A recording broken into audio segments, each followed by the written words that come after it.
This is Agnes, the presenter of Sickle Cell Talks with Agnes. Welcome to my YouTube channel.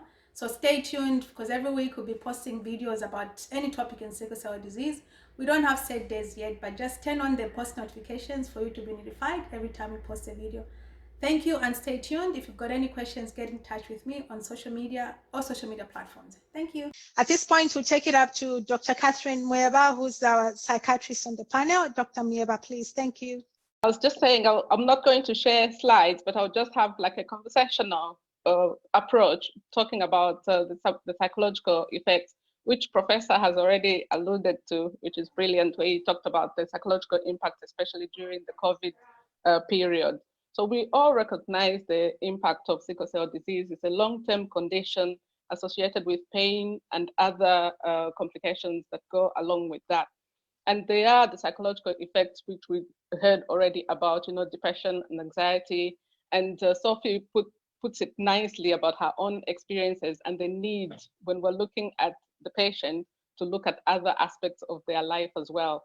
All those problems can lead to significant distress for them. And sometimes it's difficult to see which one is presenting. Is it the psychological problem or the physical problem, because then it leads into more hospital admissions and so on. And people may tend to become more dependent on other people for support because they've been unwell for that long, and that can impact on their own well-being. And when you look at maybe people who are in jobs or in schools, other people can deem them as being, lazy or weak, and maybe even faking some of the presentation or symptoms that they may present with. And that's important to recognize. And for them, some studies have also shown that it's the same with healthcare givers as well. In hospital, sometimes people may be seen as drug seeking. Sophie referred to the tramadol. If you've run out or you haven't collected your prescription and you feel terribly unwell, you can go to the hospital to try and get more of the tramadol. So some healthcare providers can deem that as drug seeking, or somebody is addicted, and make sort of those accusations. And studies have shown that that can be the case, leading to mistrust or absenteeism from work and school. And again, the sufferer reduces their self-help, their help seeking, and that has a more impact on them. So all those psychological effects can have life-changing effects on the individual, leading to poor well-being. They can't function as well as the other person can, and the quality of life can be quite poor. Some studies have shown that actually 69% of people presenting with a physical health symptoms similar to sickle cell disease can be 69% of people presenting with physical health problems can actually be clinically depressed. And so a quarter of people who attend A&E with really bad chest pain could be because of a panic disorder. So when the person with sickle cell presents with some of the symptoms, or with the acute chest pain that we heard about before, it can be one of the acute presentations, we need to be mindful as well. Could there be a psychological element to the presentation? So it's extremely important that we make an early diagnosis for any psychological consequences, so that we can treat that as well and prevent any unnecessary suffering and further investigation of the physical problems that they're presenting with. So it's important to recognize the pain, the acute pain crisis that they go through. And sometimes with the additional complication, the pain can be quite chronic, become very, very chronic. And the treatment will need to be referring to the biological side, the psychological side, and the social side. I'm not going to talk about the biological side because the hematologists have talked about all the medication that's available. But on the psychosocial element side of things, studies have shown that psychosocial interventions do help when they complement the medication treatment that's available. And most studies make reference to other conditions rather than being specific to sickle cell disease. And that's why it's important about the research that is being talked about to develop something specific as well to the sickle cell disease sufferer, so that the treatments are individualized and target the kind of presentation that they present with. One common such treatment is called cognitive behavioral therapy, or CBT, where it addresses what the individual's thinking about that can interact with their feelings, and then also interact with their behaviors. And the CBT therapists will target the thoughts and also the feelings so that they can disrupt the negative behavior patterns that they're going through. And that can be done in a group setting or also one-to-one, but there's a lot of online resources as well, which an individual can do that at home also through self-help manuals. And people have been helped in terms of their occupation or accessing health services, and also addressing stigma, which was talked about nicely by Muyeba, advocating that we reduce stigma for people who are suffering from sickle cell. Another important element in terms of helping individuals psychologically is to help with improving resilience. Resilience, or in other words, the bounceability of an individual, is where they are able to deal with stress in a better pattern than if their resilience was less so. And one way in which to do that is connecting through the social groups that are set up. And I know there are quite a few social groups that are set up within the sickle cell, arena, and things like ASCA as well is important about what the work that you're doing, organizing such conferences, and a lot of other things that you're doing, raising awareness and bringing people together so that people can identify with other people who are suffering. Coming to stigma, one of the questions, I'll briefly just go to the questions that I was asked so that we can start addressing them now. One of the questions was about how can we deal with stigma? And like I said, Muyeba did make reference to that, but one thing that we can do for ourselves as people who are suffering from the condition is to remain up to date, with the information about the condition, so that when we go to see a healthcare provider, we are able to say about what we know about, what we are able to share and collaborate with them. Sophie made reference to the fact that it was a diagnosis that was given to her and the treatment was sort of done to her. But we're in an effort to reduce stigma, and we're collaborating and knowing about the condition as a patient, then you work jointly with the hematologist or other healthcare providers. And one of the things in my practice, you see from the bio that I work with people who have addiction problems,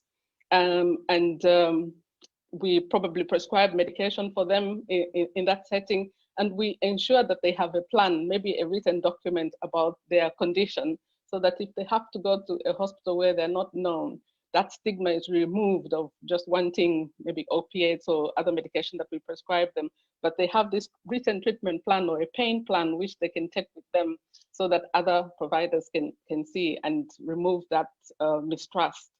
And having like a symptom diary as well can help, so that wherever you go, you can show people that this is where I'm at and that's why I'm presenting to hospital, or discussing it with occupational health at school and at work, to remove all that mistrust and accusations that can come about. The second question that was asked was around the paucity of data because the condition is so rare and in the people of color. How do we contribute towards improving the data that contributes to the research towards treatment, diagnosis, and care? And for that, I thought perhaps the hematologists would have been best to address that question, and I think they have. All of them have talked about, future trends towards treatments and more research. But I think as a group and what you're doing as ASCA, raising awareness and helping people understand that actually the research is important and therefore the participation is improved, and facilitation with the societies like this one helps engage both the health providers and the patients. Some studies have shown that previously patients would engage in the research but have dropped out, and that could be because they've become unwell. So the dropout rates in the research have are much higher than in other standard research, and the attitudes towards that can improve and help with the stigma. The other question was about how do we instill an at-home practice that can help address like social issues and empower the patients with sickle cell disease. I think that's a brilliant question, and I think this is what Sophie was talking about, that she had to learn and research about her condition. One of the things that I can refer to is something called the 5 Ways to Wellbeing. The New Economic Foundation did a study where they looked at people and what 5 things that helped improve people's well-being and made them happier than those who didn't do that. And they looked at connecting with other people. I've made reference to connecting with social groups and other family members and carers, connecting and being able to talk with individuals about how we're feeling and so on. And also learning. It can be anything. You can learn something new. You can learn maybe on YouTube. I call it YouTube University because there's so much that you can learn. And when you learn about your condition and other things, it helps in terms of increasing your assertiveness and being able to seek help for the things that you've learned about. The third bit of the 5 is the moving, the exercise. Again, we've heard that exercise does help, obviously within limits and what you're able to do. But moving and having a structure where you can exercise and add that movement helps in terms of building resilience and maintaining well-being. And taking notice in terms of, practicing mindfulness or gratitude, being aware of things around us can also help contribute to the psychosocial support and empowerment at home. And another one is giving. I know sometimes when people who have long-term conditions may feel that they have nothing to give, but we all have something to give, whether it's a smile or sending a text or asking another sufferer about how they're doing. That helps us feel good about ourselves. In the Bible, King Solomon talks about our own souls being nourished when we're kind. So even out of where we feel that a sense of lack, we can still give something and it helps us with our well-being. And that's something that we can do with no extra money. And when necessary, resolving conflicts, sleeping well, eating better, all that helps towards improving our well-being and making us deal with the physical illness better. The next question was, I would like to know more about the psychosocial effects of sickle cell disease. I think I've made reference to that at the beginning, the psychological impact of the disease. And how can I manage my health? Again, if it's in terms of psychological health and managing that, I've made reference to the 5 ways of well-being and how we eat and move and so on. The next question was about the impact of COVID-19 on the medication, and somebody is concerned that we might run out of good medication like hydroxyurea. I can't comment on that, I'm afraid. I think maybe the hematologist might help me on that. But I know obviously most industries have shut down over this period, and therefore there may be an impact, but I wouldn't worry about that now. And then we can just see what happens. Most likely there'll be alternatives if there's any changes in treatment availability, medication availability. And then the other question was, how can we focus on challenges associated with sickle cell? And I think, again, I've made reference to that in what I've already said. And how do you overcome depression, low self-esteem, and fear? And I think the psychosocial interventions that I made reference to is extremely important. Being able to talk and being aware of symptoms. What is depression? What is anxiety? What does that look like? How would I feel? How will I know that this is what I'm experiencing? Being aware of those symptoms and educating ourselves is important. And also talking about it, talk about it with the family, about how you're feeling, your carers, your GP, the hematologist, and practicing the 5 ways to well-being as well can help in terms of dealing with that. And then the important thing which I wanted to emphasize is about getting help early. Because when we get help early, it then helps us deal with the issue, and that will have a positive impact on our physical health as well. Okay, so that was it that I wanted to say and share.